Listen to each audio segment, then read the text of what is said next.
एक बार की बात है, एक शेरनी ने जंगल में एक बच्चे को जन्म दिया और जन्म देते ही वो उसी जगह पर मर गई। उतने में उधर से कई सारी भेड़ गुजर रही थी। वो शेर का बच्चा जिसने अभी अभी दुनिया में कदम रखा था, वो उन भेड़ों के साथ मिलकर चला गया। अब वो शेर का बच्चा एक भेड़ की तरह पलने लगा और उन भेड़ों के साथ रहकर वो खुद को भी एक भेड़ ही समझने लगा था। उसने कभी मांस नहीं खाया और वो भेड़ों के साथ मिलकर घास खाने लगा था। उसे कुछ आइडिया ही नहीं था कि एक शेर कैसे रहता है और कैसे अपनी जिंदगी गुजारता है, और उसे ये तक नहीं पता था कि वो एक शेर है, क्योंकि उसके चारों तरफ भेड़ ही भेड़ थी और भेड़ों के ही साथ वो पलने लगा था। उसने कभी शेर की तरह नहीं दहाड़ा। फिर समय गुजरता गया और वो शेर का बच्चा एक यंग शेर बन गया। वो भेड़ों के झुंड में अलग ही दिख रहा था, लेकिन भेड़ों के साथ रहकर भेड़ों को उसकी आदत हो गई थी। एक दिन एक बूढ़े शेर ने उन भेड़ों के झुंड पर हमला कर दिया। जब उस बूढ़े शेर ने भेड़ों के झुंड में इस यंग शेर को देखा तो वो हैरान हो गया। उसे अपनी आंखों पर विश्वास नहीं हो रहा था। उसने देखा कि एक यंग शेर भेड़ों के साथ घूम रहा है। उसने पहले कभी ऐसा नहीं देखा था। वो ये भूल गया कि वो वहां पर भेड़ों को पकड़ने आया था। उसने सोचा कि वो उस शेर से बात करेगा और पूछेगा कि ये सब क्या हो रहा है। उस बूढ़े शेर ने भेड़ों के झुंड पर फिर से हमला किया उस शेर को पकड़ने के लिए। भेड़ों ने जैसे ही उस बूढ़े शेर को देखा, वो सब अपनी जान बचाकर भागने लगे और उन भेड़ों के साथ वो शेर भी अपनी जान बचाकर भागने लगा। कुछ देर के बाद उस बूढ़े शेर ने उस यंग शेर को पकड़ लिया। बूढ़े शेर ने उस यंग शेर से कहा, अरे बेवकूफ, तू मुझे देखकर भाग क्यों रहा है?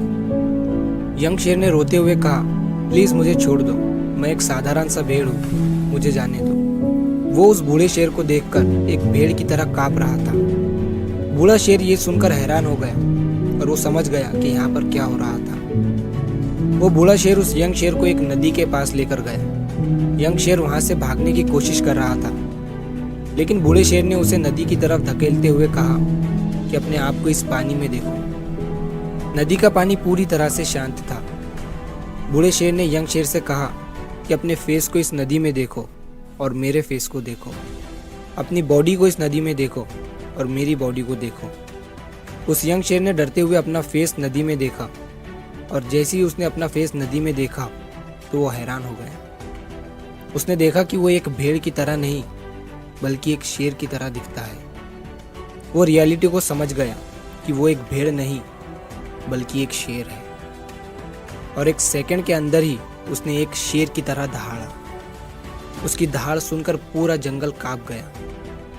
उसने अपने आप को पहचान लिया, अपनी पावर्स को पहचान लिया, और तभी उसने अपने आप में एक ऐसी एनर्जी महसूस की जो उसने आज से पहले कभी नहीं की थी।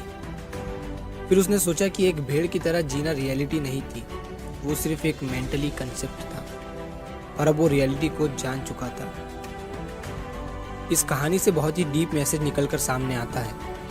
अपने अंदर से उस वीकनेस को निकालो जो आपके अंदर झूठ बोल बोल कर बैठा दी गई है। आप भी एक शेर की तरह हो जो भेड़ों के बीच फंस चुके हो। आपके आसपास जितने भी लोग हैं वो आपको ये फील कराते हैं कि आप अपनी लाइफ में कुछ नहीं कर सकते हो, क्योंकि कहीं ना कहीं आप भी उनके साथ रह रहकर उनकी ही तरह बनने की कोशिश करते हैं। आपको इस भीड़ से अलग खड़े रहना है और अपनी पोटेंशियल, अपनी पावर्स, अपनी एबिलिटी को पहचानना है। और जिस दिन आप अपनी पावर्स, अपनी एबिलिटी को पहचान लोगे उस शेर की तरह, तब आपको दहाड़ने से कोई भी नहीं रोक पाएगा। कोई भी आपको आपकी सक्सेस के राह से भटका नहीं पाएगा।